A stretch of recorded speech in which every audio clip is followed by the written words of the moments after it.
Yo, what it is, you know what it is. It's your man, King Musa. Welcome to the Hub Hero, the podcast dedicated to exploring the 7 dimensions of wellness and how they impact your life here at Stephen F. Austin State University. I'm your host, King Musa, and today we'll be exploring the dimension of social wellness. In this episode, we'll explore the importance of social wellness and how building and maintaining healthy, supportive relationships can enhance your college experience. I'll be talking to Morgan Pulliam, the Assistant Director of Student Engagement, to discuss how students can effectively communicate, develop empathy, and foster a sense of belonging with their community. Let's get started. Joining me now is Morgan Pulliam, the Assistant Director of Student Engagement. Welcome, Morgan. Hi, how are you today? I'm doing good. Quick question for you. Okay, I'm ready. What is your favorite activity? Are you a beach goer? Are you a water park person? Do you like roller coaster? What do you like to do for fun? I kind of like all of them. Okay. But I really, honestly, am kind of lame, and I love to just sit with a good book. I love to sit with a good book on the beach. Right. I'm a huge thriller book kind of girl. Thriller. Give me an yes. example of one. I love Frida McFadden books, so I just like something that will capture me at the beginning and where I just want to keep reading because I want to know what's going to happen. I love SVU, I love Criminal Minds, so shows that make me, or books that make me have that kind of in my mind Yes, ma'am. are my favorite. Okay.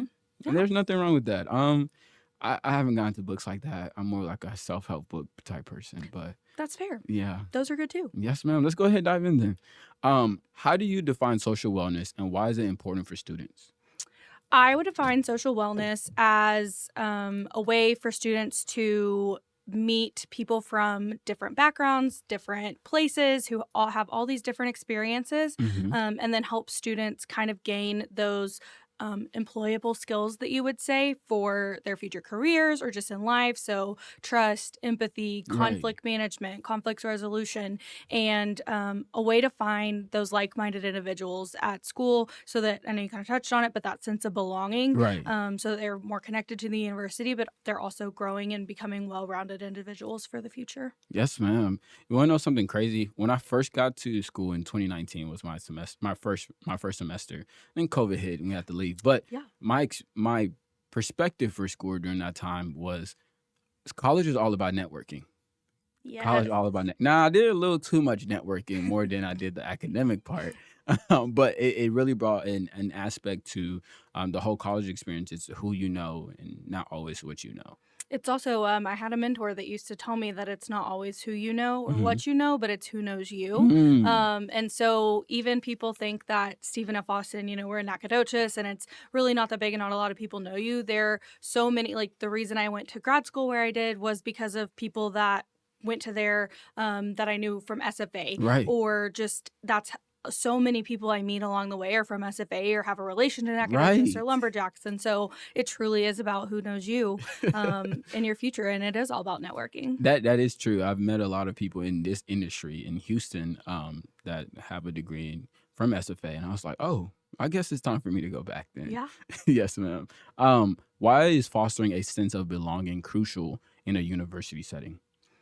I think fostering a sense of belonging is crucial in a university setting because if you come to a school and let's say you're a first-generation student, I was first-gen, you're probably not going to know what to expect. It's a very different world from high school. Your friend group that you grew up with is gone now. And so joining those organizations and really getting involved on campus can really help you foster that sense of belonging and make you feel more connected to the university and more likely to graduate. I could get really nerdy on the data and statistics. Students who get involved are more likely to persist at the university and graduate. And so that all starts with finding an organization and getting involved because that helps you have that sense of belonging and you bleed the lumberjack spirit and purple pride everywhere just because you got involved. Yes, ma'am. Something Lacey Folsom told me, Dr. Lacey Folsom. Look, I get excited. Doctor, I know. But something she explained to me is we have over 256 organizations on campus. Yes. Wow. Yeah. So there's more than one way to get involved. And do you feel like some students struggle to kind of find that balance in, oh, we have 256, where do I even start? Yes, I think so too. And then you also have the caveat, and I don't know if Lacey talked about it, but if one of the 256 isn't one that you like, you can create your own. You just need yourself Right. and 3 other people. And so I And a think faculty advisor. and a faculty Right. advisor, but because there are so many different opportunities, there is an involvement fair that you can go to Mhm. start learning about the different orgs, because 256 is a lot if you don't like making decisions. And so there's that aspect, and just getting involved and figuring out how to start is hard. And that's why we have the involvement center too. You can go talk to people. The handle is great ways to see Right. what you can join. Okay. Who can benefit from actively engaging in social wellness activity, and how? I think that everyone can benefit actively engaging in social wellness. I Mhm. know, and I specifically oversee fraternity and sorority life, and so we have a unique 30 groups of Greek letter organizations that Right. fall in our office. But I think every student can benefit from maybe not necessarily going Greek if they don't want to, but joining a student organization, because again, it can help them with that networking ability, those employable skills that they're going to need later. So conflict management, conflict Yes. resolution, empathy, trustworthiness, learning about yourself through other people's lenses too, because you join organizations with people from all different backgrounds, different places. There's people from out of state, out of the US. So I think that it's important to get involved on the social wellness aspect, because it can really help you out in life. Yes, ma'am. So I know there not only are just the organizations, you have different departments like RHA and SAA who they do different activities on campus. So there's a difference of just participating in activity and then actively engaging. What would you say is the main difference of joining one versus just participating in one? I think just participating in them, you can just be a student who goes to the event. So I know you mentioned SAA. So you could just be one of those students that goes up to their pop-up events, or you've Hmm. gone to the summer movies, or you go to bingo night, or all these things. And same with RHA, if you live on campus and you do the events that are in In your your residence dorms. hall and in your dorms. But if you actively join and participate in them, then you can help be the people who plan these events Right. or host these events. And then you kind of get a different experience than just attending them. You get experiences attending them, of course, but if you actively participate, you can make more friends. You can have people to hold you accountable. Right. Just with as other members, they're like, "Hey, did you study? I know you have a test coming up," and that is just from being involved and actively participating in the organization. Yes, ma'am. Okay. When is a good time for students to start building their social network on campus? I would say right when they get to SFA, Right. right when you go to college, it's the best time to do it.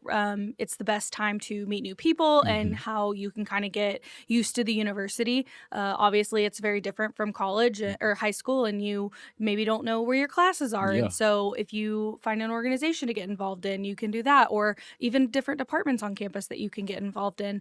It can help you not only transition to college life, but also help you meet friends, and you're more likely to feel comfortable being here all the time. You maybe Hmm. don't want to go home every weekend. You'll find people to go to games with, go to the involvement fair with, all these different things. So I definitely think that you should get involved right when you get here. Okay, I like that.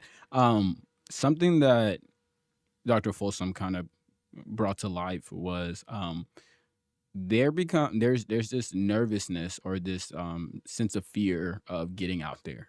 So how does a person overcome um that nervousness? Okay, like I'm not social, I'm not extroverted. Like how would I even build up the courage to, get out there and get involved?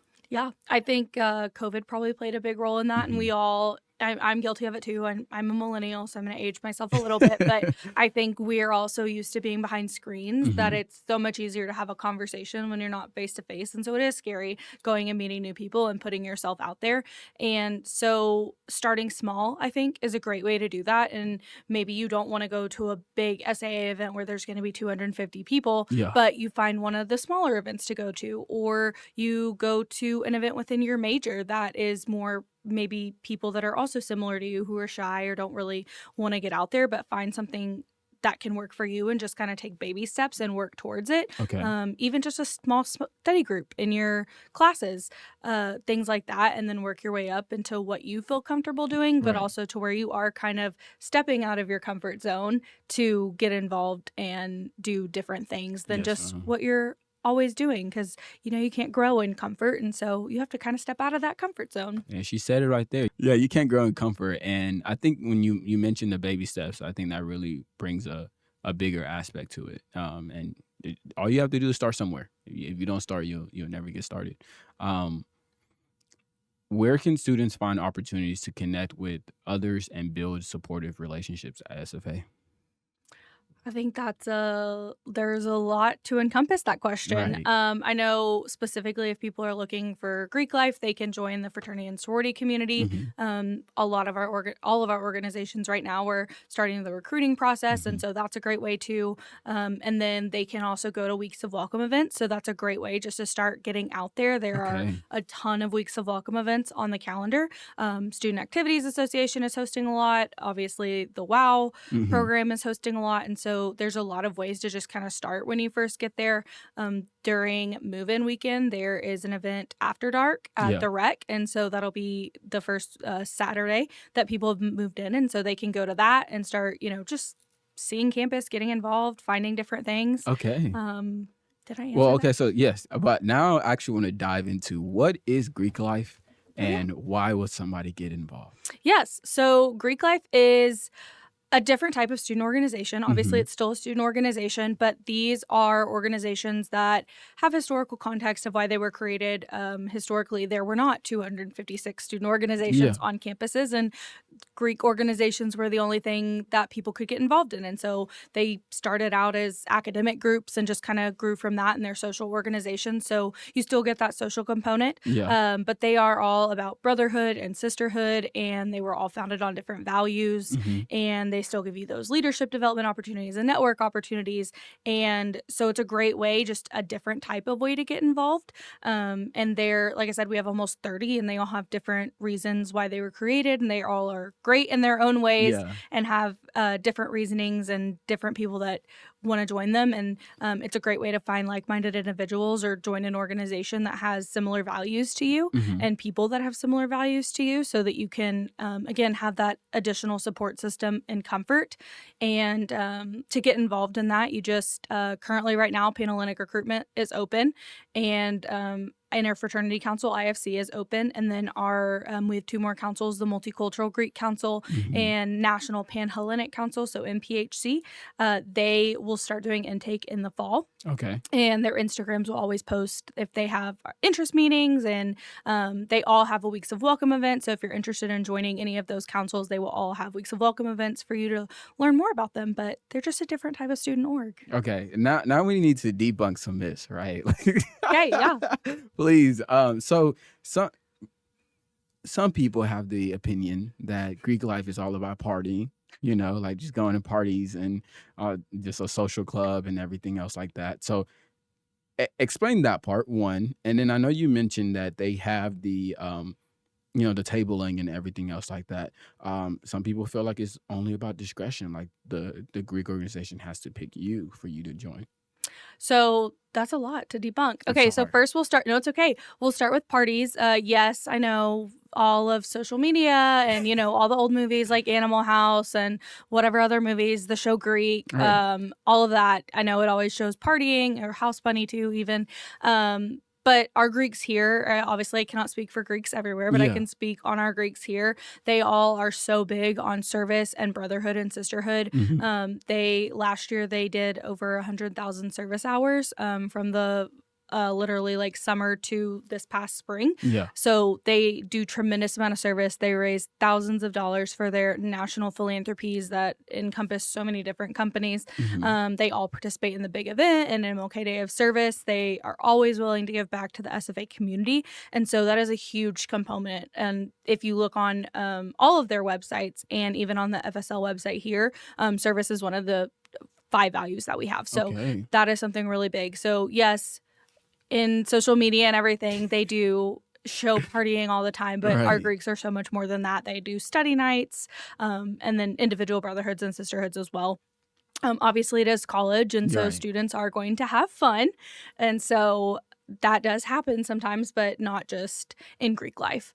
And then the discretion piece, I know you Yes. talked about that. So that is historically something that has happened, and that, the org will find you. But if you are interested in joining any of these organizations, please reach out. Obviously, with some of our organizations, there is still that discretion piece. Hmm. But you can still privately reach out to them. My office is always open. If anyone has questions, I'm happy to answer them. Yes, And ma'am. because I'm kind of that little like safety piece for discretion. And so my office is always available. I'm always here to answer questions. That's what I'm here for. Okay, give a little shout out for your office real quick. Yeah, so my office, if y'all don't know, we used to be on the third floor of the Student Center, but we did just move. We're on the first floor of the Student Center now, right by the information desk. So you'll see us right over there. There's some banners up right now. And please come by anytime you want. Yes, ma'am. So, how can students develop effective communication skills and empathy to improve their social interactions? I think just, again, I'm going to sound like a broken record, but to get involved on campus is the greatest way. And not just, again, in Greek life. Yes, I work for Greek life and I Yeah. oversee all of them, but I'm a huge believer in just getting involved in anything. Mhm. And so by getting involved in organizations and like fully participating, like we talked about earlier, really can help you because you may work with people that have different communication styles than Yeah. you and different conflict resolution styles than you. And so just working with different types of people can get you comfortable doing those things Right. and not necessarily always doing them on your phone or on social media behind a screen. So really just getting involved, I think, will really help them with that. And being the unpopular opinion, but being comfortable also going and talking to their professors if they need help can help with that communication Okay. and empathy. I think just joining organizations because you're going to meet people from all different walks of life. And it's really important to be empathetic, Mhm. not necessarily sympathetic, but at the end of the day, we don't know everything that goes on in people's lives. And Right. so being able to kind of take a step back and step in their shoes can help. And I learned a lot of that just being involved on campus. I like that. So, the next thing I have connected to that is I'm not just a student who wants to be a member. Like if I'm joining group, I don't just want to be a member. So, finding those official spots, like whether you're the president, whether you're the vice president, of the historian, the financial person, everything else like that. How does that play a part into getting into organizations? I think every organization has an opportunity for leadership development. At Right. least in the Greek community, that's one of the things they all pride themselves on is there's opportunity for leadership development. There's Mhm. committees, there's executive boards, there's executive committees, there's all these different positions that you can have even in student activities and Purple Haze and Experience. All of these orgs have other avenues for getting involved and not Okay. just being a member. And so I think it starts with one, being a member and then showing up and just being consistent and Yeah. making sure you're there and you are noticeable and that you are putting in the work and showing that, hey, I do want to do this in the future. I want to move up. I could see myself here. And just making sure that you're making your mark. Yes, ma'am. Okay, I appreciate that. Is there anything else you want to kind of highlight about social wellness or anything you want to tell students before the semester start?